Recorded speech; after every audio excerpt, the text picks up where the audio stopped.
माझे नाव महेश आहे. जयस चाळीच्या कोपऱ्यावरती शेवटची खोली आहे ती माझी आहे. तिथे वारा खूप थंडगार सुटतो.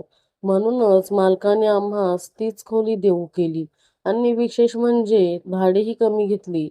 त्यांचे आभारच मानायला हवेत. तसंही त्या बाजूला जरा अंधारच असायचा. सार्वजनिक नळावरून भल्या सकाळी घमेली आणि भगुनी पाण्याने भरून ठेवणे हाच आमचा रोज सकाळचा दिनक्रम असायचा. कारकून असलो तरी सरकारी नोकरीत असल्याने आराम सदा सर्व काळ ठरलेलाच असायचा. मोजून 2-2.5 तास कचेरीत जाऊन खुर्ची गरम करण्याखेरीज अन्य काम नसल्याने मन विटाळून गेले होते. तसे दिवसभर चौपाटीवर भटकण्यातही मजा राहिली नव्हती. तर त्या दिवशी गुरुजीचं पार्सल आणून खोलीवर निवांत आस्वाद घेत होतो. कुणी एक बाई आली आणि डोक्यावून गेली. हे तर नेहमीच होतं चाळीत. जरा म्हणून प्रायव्हसी नाही. ही तीच शेजारील बाई असणार. आज चौथ्यांदा डोकावून गेली. काही हवंय का आपल्याला? ती दरवाजापाशीच उभी असणार या अंदाजाने म्हणालो. मग साधारण 10-20 सेकंदाने पदराशी चाळा करत तिने पुन्हा हळून डोकावून पाहिलं. काही नाही, सहज बहुतेक ती सुद्धा हवा-पाणी खायला बाहेर मोकळ्या जागेत आली असावी.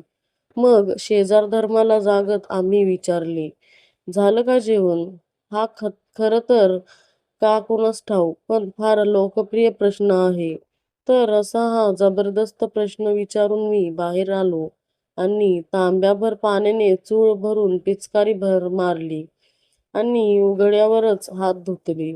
मोकळ्या जागी हात धुण्याची गंमतच वेगळी. तुम्ही सरकारी नोकरीत आहात असं कळलं, ती म्हणाली. सरकारी हा शब्द ऐकला की आम्हास उत्साहाचे भरते येतं. चांगलं तरतरीत वाटते. खरंय, आम्ही दुसरी पिचकारी मारत तिच्याकडे बघितले. बऱ्याच दिवसांपूर्वी हैदोस नावाचं पुस्तक वाचलं होतं. अचानक त्याचीच आठवण झाली. सौंदर्याचा आयटम बॉम्ब वगैरे म्हणतात ते हेच. गोरीपान आणि शृंगारास आतुर वगैरे उससलेली ललना साक्षात पुढे उभी होती. आमच्या यांच्या नोकरीचं काही बघता का? तिनं लाडवीळपणे विचारलं. यांच्या म्हणजे तिच्या नवऱ्याबद्दल बोलत होती ती. नक्कीच नक्कीच, फक्त तेवढी कागदपत्रे वगैरे आणून द्या. आता माझ्यासारखा कारकून हिच्या दीड दमडीच्या नवऱ्याला सरकारी नोकरी कसं काय चिटकवू शकतो? हे एक मोठं कोडे होते. हिचा नवरा वॉचमॅन आहे एवढे मला समजले. मग ती गेली. पुन्हा सामसूम झालं. मी झाडलोट करून व्हरांड्यात विडी शिलगावून बसलो. साधारण 11 वाजता एक शिडशिडत गेला. बाजार एक ठेवून दिल्यास जमिनीवर कायमचा उताना पडेल असा एक इसम शेजारणीचं दार वाजवताना आढळला. चायला हा हिचा नवरा? ह्याला ही असली आयटम बॉम्ब कशी भेटली बुवा? विडी जळत होती और अंदर से कलेजा. मग मी का ड्युटी झाली का तुमची? आम्ही जळून खाक होत त्याला विचारलं. होय, हे काय आताच आलो, तो बोलला. दार उघडले, तो गेला. दार बंद झाले.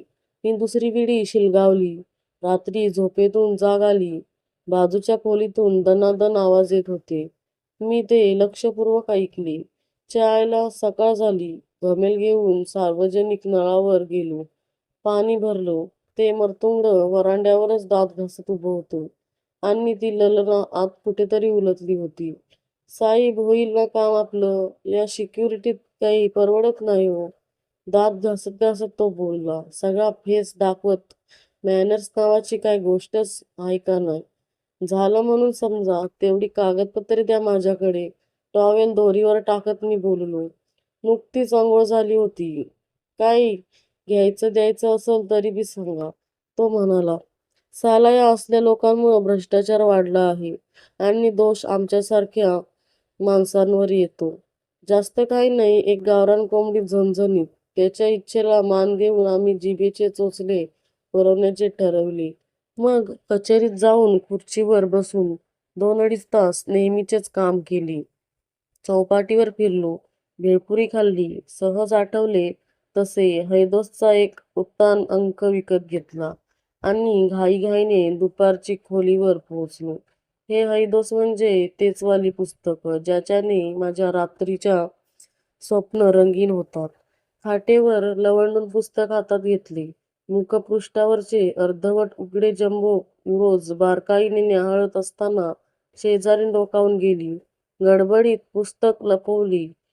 अहो, सकाळी कागदपत्रे द्यायची राहिलीच. एकतर त्या पुस्तकाने आतमध्ये आग लावली होती आणि समोर ही सुंदर चेहऱ्याची ललना आपल्या नाजूक ओठांच्या पाकळ्या फाकवत आपलं ते हे उलगडत मंजूळ बोलत होती. या कामाला खरं तर उशीर लागेल, पण मी मात्र लवकर करून देतो. कागदपत्रे बघत मी म्हणालो.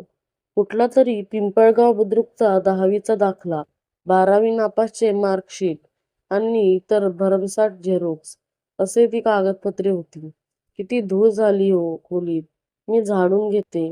ती बोलली. अहो नको कशाला. उत्साह दाबत आम्ही म्हटले. तुम्ही आमच्यासाठी एवढं करता, आम्ही एवढंही नाही करायचं? एवढं म्हणजे नक्की केवढं, असा आम्हा स्वतःलाच प्रश्न पडला. मग बाहेर जायचे सोडून हाच तो मौका विचारत आम्ही टेबल कपाटाची उगीचच इकडून तिकडे सारासर केली.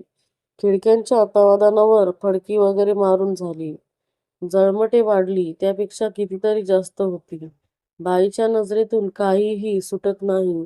मग पांघरून विस्कटून त्याच्याही घड्या घालणे चालू झाली. काही गोष्टी दार बंद करून कराव्या माणसांनी. पुस्तक लपवल्याच्या ठिकाणी ओझरत बघत ती म्हणाली. ललनेला सगळं काही माहीत होतं, तर म्हणूनच ती आता आत आली होती. तिने माझं पुस्तक बघितलं होतं आणि तिला माझ्या भावना सुद्धा कळल्या होत्या. रजई ठेवताना आम्ही उगीचच तिला पाठीमागून भिडलो. ललना काहीही बोलली नाही. चादरीची घडी घालत राहिली. मग हळूच तिच्या उरोजावर हात ठेवून अलगद मिठी मारली आणि हात झटकून ती ताडताड बाहेर निघून गेली. आम्ही बघतच राहिलो. आम्हाला स्वतःचीच बेहद शरम वगैरे वाटली. दार बंद करून ढसाढसा रडावे वाटले. पण तसला बालिशपणा आम्ही कदापि केला नाही. खिडकीवरची स्वच्छ झालेली तौदाने निराखत जरा वेळ झोपलो. संध्याकाळी दार वाजले. दारात मर्तुंगडा उभा होता. म्हणजे हा आता आमच्याशी झगडणार तर. कोंबडी शिजायला टाकलीय, या बाहेर बसू, मर्तुंगडा चांगला मूडमध्ये येऊन सांगत होता. हे भलतंच झालं. अहो नको, आज मूड नाही. आम्ही त्यास सांगितले. तुमची इच्छा म्हणूनच आणली आहे. नाही म्हणून कसं चालेल? ललना स्वयंपाक खोलीतून बाहेर येत बोलली. अगदी लाडवीपणे. मग मात्र आमचाही मूड परतला. व्हरांड्यावर गार हवेत विडी शिलगावून आम्ही बसलो. कोंबडीचा सुगंध आसमानात दरवळत होता. मर्तुंगडा आतून काहीतरी घेऊन आला. साहेब, लोकांना लागतं म्हणून तुमच्यासाठी इंग्लिश आणली. मर्तुंगडा गिलास काढत बोलला. हे बाकी भारी झालं. मग आम्ही घोटघोट करत अख्खी बाटली रिचवली. मर्तुंगड्याला थोडी जास्त झाल्याने तो बाहेरच लवंडला. मग ललना म्हणाली. आधी तुम्ही जेवून घ्या. कोंबडी फर्मास होती. वादच नाही. पण बनविणारी आतून खट्टू होती. मी म्हणालो, आमचा राग आला का? ललना म्हणाली. नाही. तुमची काय इच्छा आहे मला चांगलंच ठाऊक आहे. तुमच्या यांना नोकरी लावणं माझ्या हातात नाही. माफ करा. दारू नशेत माणूस खरं बोलतो म्हणून सांगून टाकलं. माहिती आहे, ती म्हणाली. मी चमकून तिच्याकडे पाहिले. पण माझं प्रेम आहे तुमच्यावर. ललना आता मूडमध्ये येऊन गुलूगुलू बोलायला लागली. आम्हाला देखील विचार पडत होता की हे सगळं काय होत आहे. मी रस्सा ताटात ओतून घेतला आणि तगडीचा घास घेऊन भाकरी कुस्करायला प्रारंभ केला. का बरं असं काय आहे माझ्यात? मी तर एक साधा कारकून. लिंबू पिळत मी कलेजीवरही ताव मारला. तुम्ही शेजारच्या खोलीत राहता ना, म्हणून, ती म्हणाली. हे काही आम्हास झेपले नाही. दाताखाली हाडूक आल्यागत असो. म्हणजे मी ठरवलं होतं. शेजारच्या खोलीत जो कोणी राहायला येईल त्याच्याशी प्रेम करायचं. ती म्हणाली. म्हणजे योगायोगाने तिथे मी राहायला आलो आणि ही माझ्या प्रेमात पडली. ते म्हणतात ना, सुंदर स्त्रियांचा मेंदू डुप्लिकेट असतो. तेवढ्यात तो मर्तुंगडा डुलत डुलत आत आला. त्याने उगाचच 1000 वेळा माफी मागितली. तसंही त्याच्याबरोबर जेवण्यास मला विशेष इंटरेस्ट नव्हता. मग कोपऱ्यात बसून त्याने कोंबडीचा फडशा पाडायला सुरुवात केली. मी जेवण संपवून खोलीत जरा लवंडलो. पोट तर तृप्त झाले होते. पण बाकी विचार करत पुस्तक काढले. तेवढ्यात ललना आत आली आणि आशा परत एकदा पल्लवित झाल्या. बाई आणि बाटली हे विचित्र समीकरण आज जुळून येणार होते.